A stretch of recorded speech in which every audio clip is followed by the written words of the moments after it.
दुनिया एक सराय है।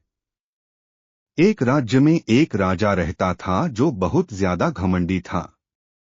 उसके घमंड के चलते आसपास के सभी राज्य के राजाओं से भी उसके संबंध अच्छे नहीं थे।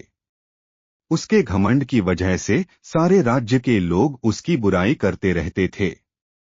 एक बार की बात है, उस गांव से एक साधु महात्मा गुजर रहे थे। उन्होंने ने भी राजा के बारे में सुना और राजा को सबक सिखाने की बात सोची। साधु तेजी से राजमहल में बिना और प्रहरियों से पूछे सीधे अंदर चले गए।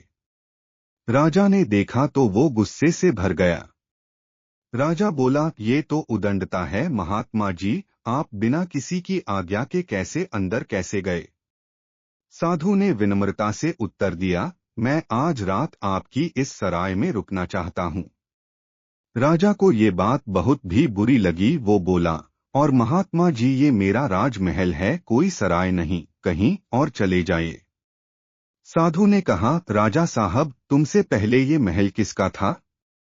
राजा जी, मेरे पिताजी का। साधु, तुम्हारे पिताजी से पहले ये महल किसका था?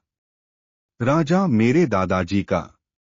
साधु ने मुस्कुराकर कहा, हे राजा जी, जिस तरह अक्सर लोग सराय में कुछ देर रहने के लिए आते हैं, वैसे ही ये तुम्हारा ये जो राजमहल भी है, जो कुछ समय पहले तुम्हारे दादाजी का था, फिर कुछ समय के लिए तुम्हारे पिताजी का था, अब कुछ समय के लिए तुम्हारा है, कल किसी और का हो जाएगा। Vertical bar.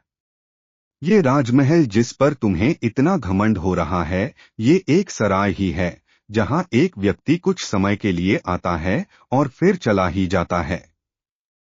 साधु की इन बातों से राजा इतना प्रभावित हुआ कि सारा राजपाट और मान सम्मान छोड़कर साधु के चरणों में गिर गया और महात्मा जी से क्षमा मांगी और फिर उसने कभी घमंड ना करने की शपथ ली। मित्रों, ये कहानी मात्र नहीं है, बल्कि इस कहानी इसमें एक बहुत बड़ी सीख छुपी हुई है। ये दुनिया एक सराय के समान है, पर लोग रोज आते हैं और कुछ लोग रोज जाते हैं।